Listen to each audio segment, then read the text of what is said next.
रौनक ठाकुर गांव का सबसे खतरनाक और लालची आदमी राय स्टार को मरवाना चाहता है। उसकी नजरें उसी पुराने महल के खजाने पर हैं जो आज तक किसी के हाथ नहीं लगा। पर वही राय स्टार जिसे खुद नहीं पता कि वो उस महल का असली वारिस है। अंधेरी रात थी, काले बादलों के पीछे बिजली बार बार चमक रही थी। कहीं दूर एक पुरानी हवेली खड़ी थी, वीरान पर जिंदा। राय स्टार उस रात अकेला कांपते हुए कदमों से उसी हवेली के करीब पहुंचता है। वही हवेली जिससे आज तक जिसने भी कुछ चुराने की कोशिश की वो राख बन चुका है। जैसे ही वो दरवाजा खोलता है, एक पुरानी हवा का झोंका आता है और फिर आ गया मेरा वारिस। एक गूंजती हुई गहराई से भरी आवाज पूरे महल में गूंज उठती है। राय स्टार डर के मारे वहीं रुक जाता है।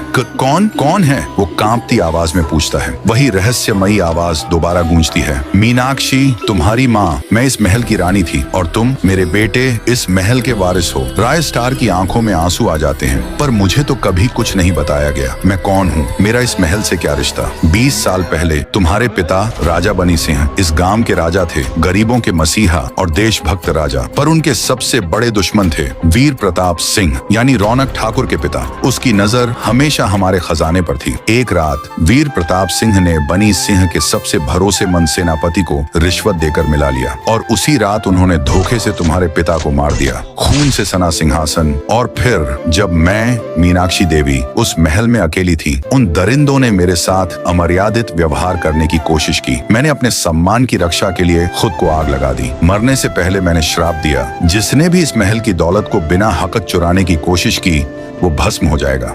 और उसी पल वीर प्रताप सिंह और सेनापति दोनों जलकर राख हो गए। पर मैं कैसे बचा? तुम्हें बचाने के लिए मैं तुम्हें एक बूढ़ी हरिमा के पास छोड़ गई थी। वो तुम्हें गांव में एक साधारण बालक की तरह पालती रही ताकि रौनक ठाकुर की नजर तुम पर कभी न पड़े। राय स्टार फूट फूट कर रोने लगता है। दूसरी तरफ रौनक ठाकुर अब पागल हो चुका था। वो हवेली के खजाने को पाने के लिए किसी भी हद तक जाने को तैयार था। उसका बस एक ही मकसद था, राय स्टार को खत्म करो और महल के सोने पर कब्जा करो। राय स्टार अब कमजोर नहीं रहा। उसने अपनी असलियत जान ली थी। अब वो सिर्फ एक साधारण युवक नहीं, वो बाबनी राजा और मीनाक्षी देवी का वारिस कौन था। उसे सिर्फ 2 चीजों की रक्षा करनी थी, इस महल की दौलत और अपनी माँ के आत्मसम्मान का श्राप। उसे एक खतरनाक प्लान सूझता है।